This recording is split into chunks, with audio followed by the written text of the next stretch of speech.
Yesterday, I had the incredible opportunity to get to preview Universal Epic Universe as a part of the annual Passholder previews. Throughout my day, I was able to ride every ride at least once besides Fire Drill, and I really had an incredible time at Epic Universe. The park was full of so many little things to discover that really made this place one of a kind. It really was one of the best theme park days of my entire life. I had so much fun here. But today, I want to talk about a ride that I was lucky enough to get to experience yesterday, and that is Harry Potter and the Battle at the Ministry, which I think is my new favorite ride of all time.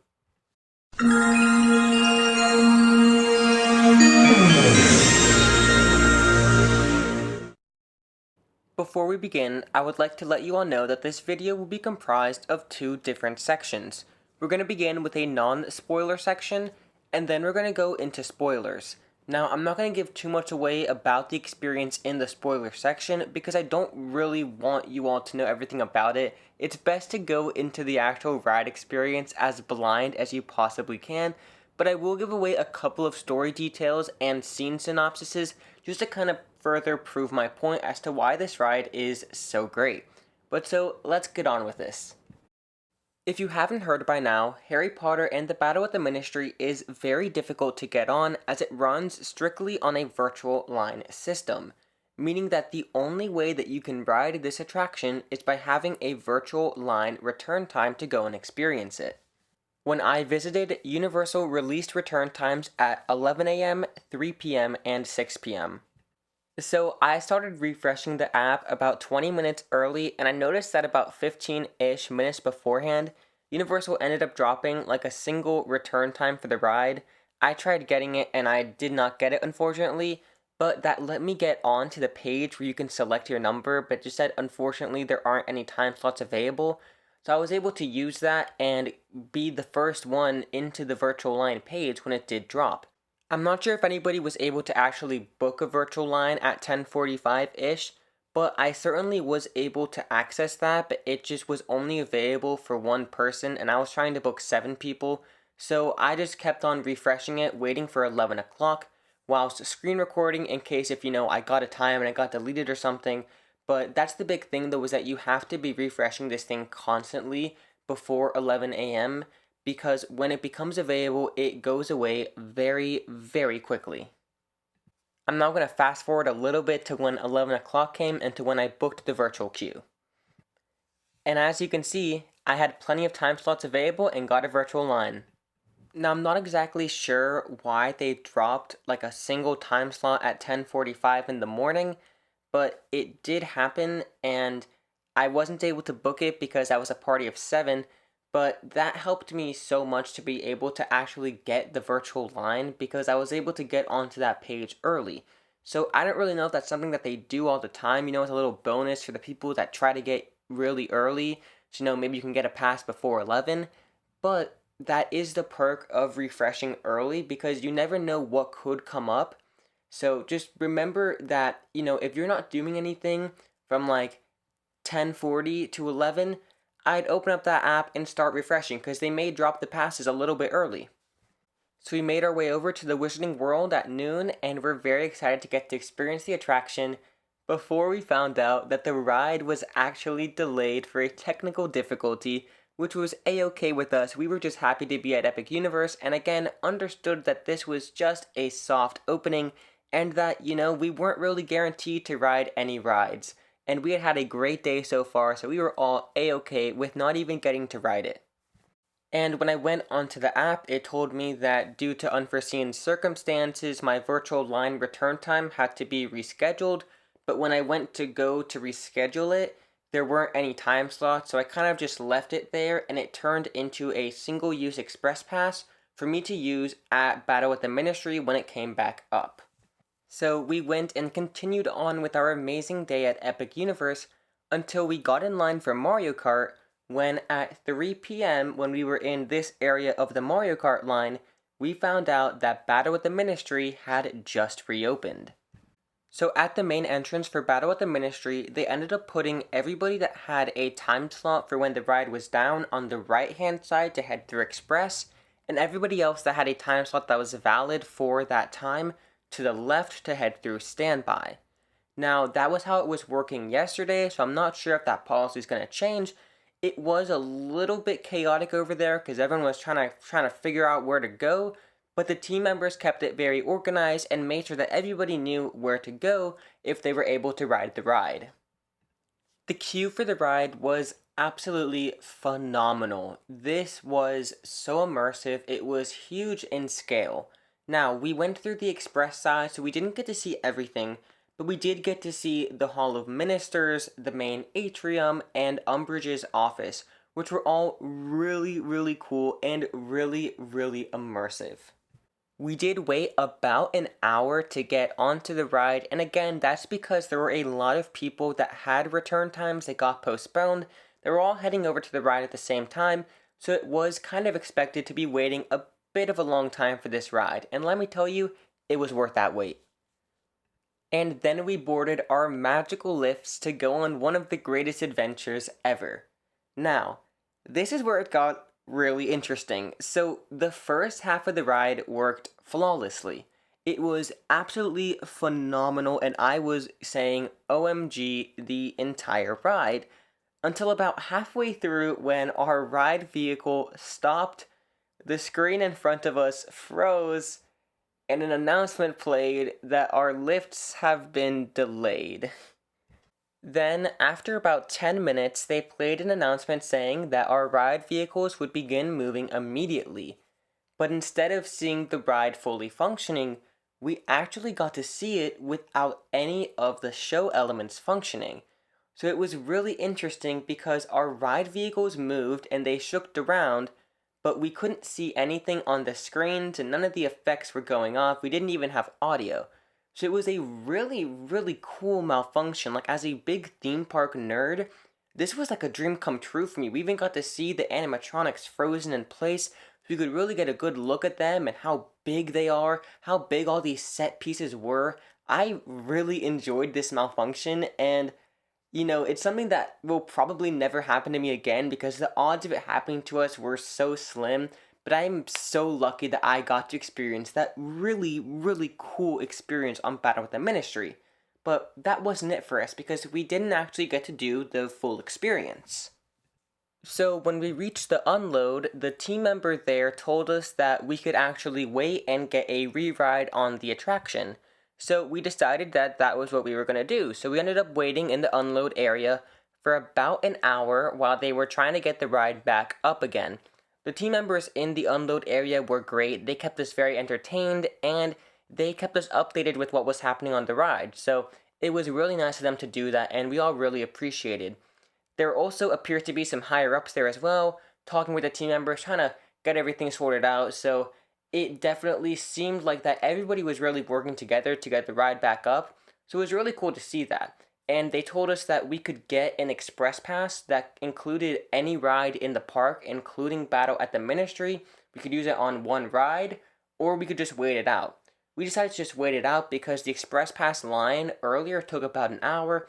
We just didn't really want to wait another hour to ride the ride, so we just ended up waiting it out, and it took about an hour in the unload room before they moved us into the load station. And then we finally got to get back on Harry Potter and the Battle at the Ministry after 2 hours of waiting to get the full experience, and let me tell you guys something. It was worth the 2 hours in my opinion. This was the greatest theme park ride that I've ever seen. It was truly mind-blowing. It was, in my opinion, the best mix of physical sets and screens because you couldn't tell what was real and what was fake.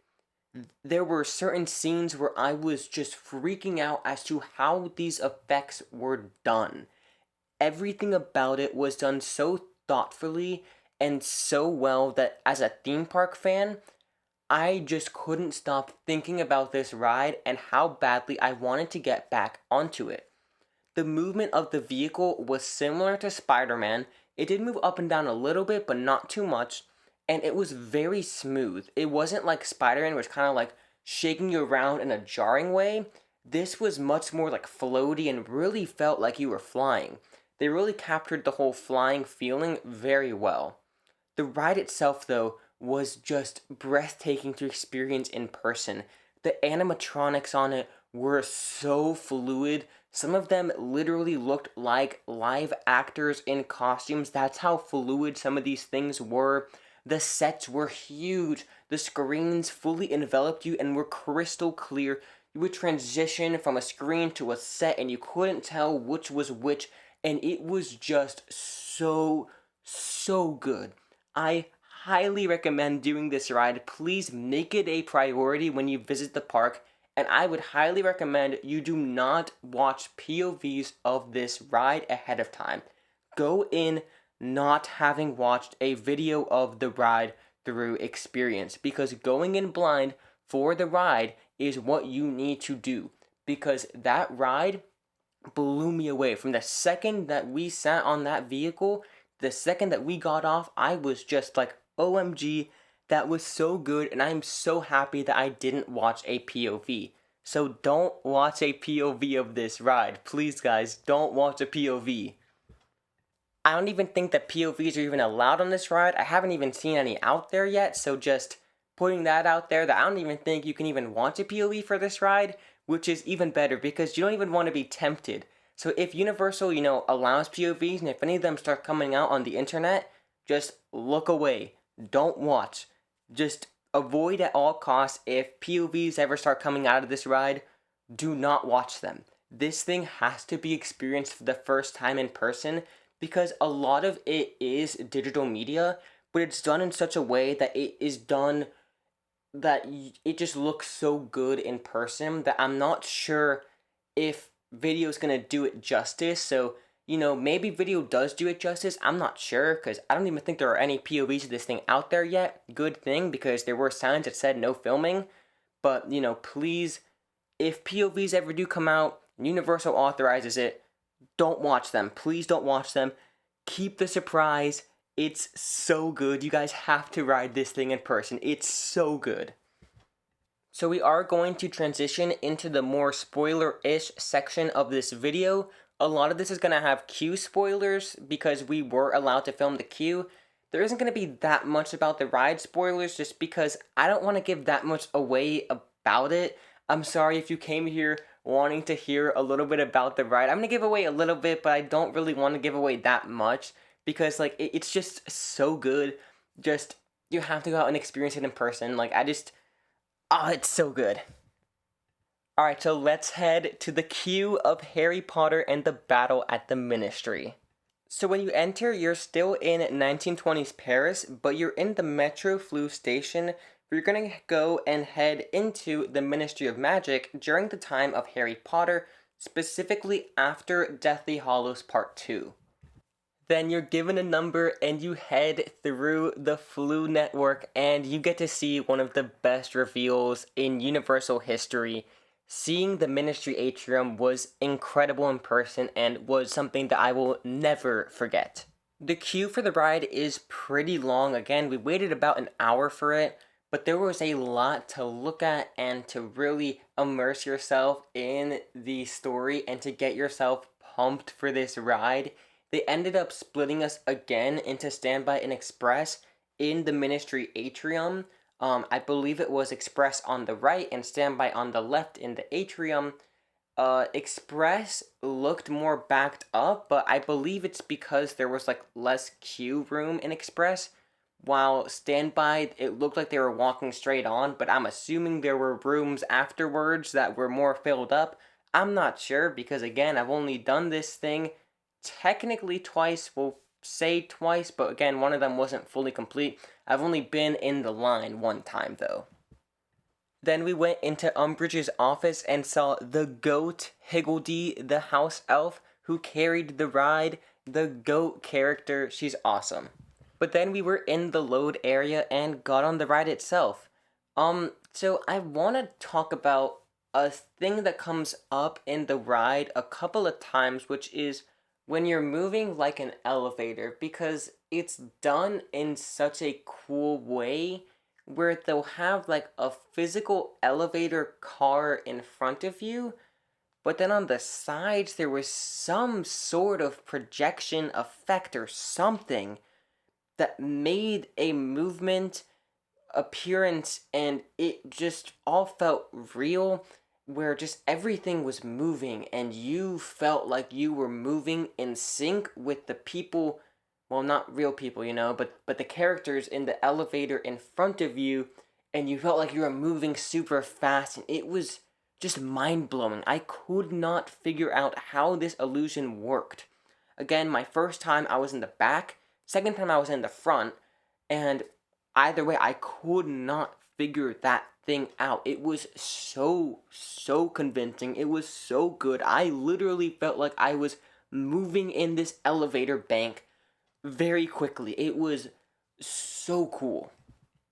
The Death Eater animated figures on the ride are really some of the most advanced that I've ever seen. They were so incredibly fluid that I legitimately thought that they were live actors for a couple of seconds before that I realized that, wait, how could they have live actors doing this like on repeat again and again and again and again? It says probably an animated figure. I assumed so, and I'm still assuming those were animated figures, but they looked so good. They were so fluid.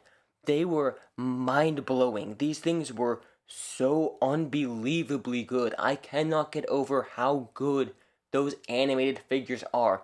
There were a couple of other animated figures throughout the ride. I'm not going to spoil who they were.